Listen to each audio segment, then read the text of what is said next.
আজকের বিষয় হলো মাতা এবং পিতার নিঃস্বার্থ ভালোবাসা। শুরু করি। একটা মা আর বাবা দুজনেই যখন একটা সন্তান ছোট থাকে তাকে লালন পালন করে আস্তে আস্তে বড় হয়, 6 বছর বয়স হয়, তখন সেই বাচ্চাকে যখন স্কুলে ভর্তি করে আস্তে আস্তে বহু কষ্ট করে বাচ্চাকে লেখাপড়া শেখায়, তার সব কিছু চাহিদা মেটায়, নিঃস্বার্থভাবে তার সমস্ত জুলুম সহ্য করে যাতে আমার ছেলে ভালোভাবে বেঁচে থাকুক, জীবনযাপন করুক, সুখে শান্তিতে থাকুক। কিন্তু বাবা মা জানে না যে এই বাচ্চা ভবিষ্যতে গিয়ে আমাকে কি ফেরত দেবে। এটা ভেবে বাবা মা মানুষ করে না, বাচ্চাদেরকে বড় করে না, নিঃস্বার্থভাবে ভালোবাসে, নিঃস্বার্থভাবে সব কিছু এগিয়ে নিয়ে যেতে চায়।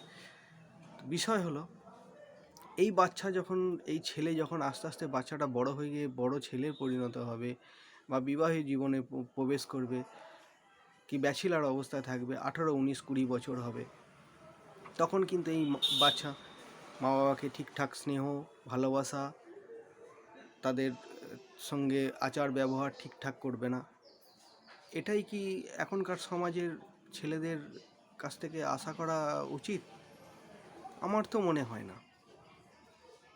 তাই যেসব ছেলে বা মেয়ে এরকমভাবে বাবা মায়ের সঙ্গে আচরণ করেন, তাদের কাছে করজোড়ে অনুরোধ, বাবা মাকে সম্মান দিন।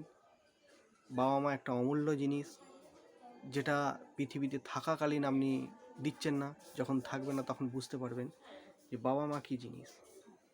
তা আপনাদের কাছে আমার করজোড়ে অনুরোধ, যেটা যে বাবা মা যতটা কষ্ট করে আপনাদের মানুষ করেছে, আপনারাও ঠিক ততটা কষ্ট করেই তাদের সেবা করবেন। বাবা মা কিন্তু নিঃস্বার্থভাবে আপনাকে লালন পালন করেছেন, আপনিও নিঃস্বার্থভাবে তাদের লালন পালন করবেন। আমার বাবা কী রেখে গেছে, আমার মা কী রেখে গেছে সেসব না দেখে, আমার মায়ের কী আছে, আমার বাবার কী আছে এসব না দেখে তাদেরকে সেবা করুন, তাদের পাশে থাকুন, তাদেরকে বেঁচে থাকার জন্য তাদের পাশে থেকে তাদেরকে সাহায্য করুন। আপনারা এটুকু করলেই তারা সুখে শান্তিতে থাকবে। একটা বয়স্ক বাবা মা, তার যখন 60 বছর পেরিয়ে যায়, তারপরে তার আর বেঁচে থাকার কোনো আগ্রহ থাকে না, বেঁচে থাকার কোনো লক্ষ্য থাকে না।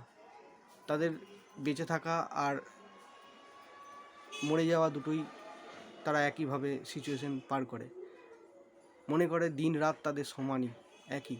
কারণ তাদের সব কিছু চাওয়া পাওয়ার সব আশা পূরণ হয়ে যায়, তাদের চাওয়া পাওয়ার মধ্যে আর কিছু থাকে না, তাদের কোনো দায়িত্ববোধ কিছু থাকে না, তারা তখন বাচ্চার রূপ নেয়, যেটা আমাদের মতো সন্তানদের সেই চাহিদা পূরণ করতে হয়।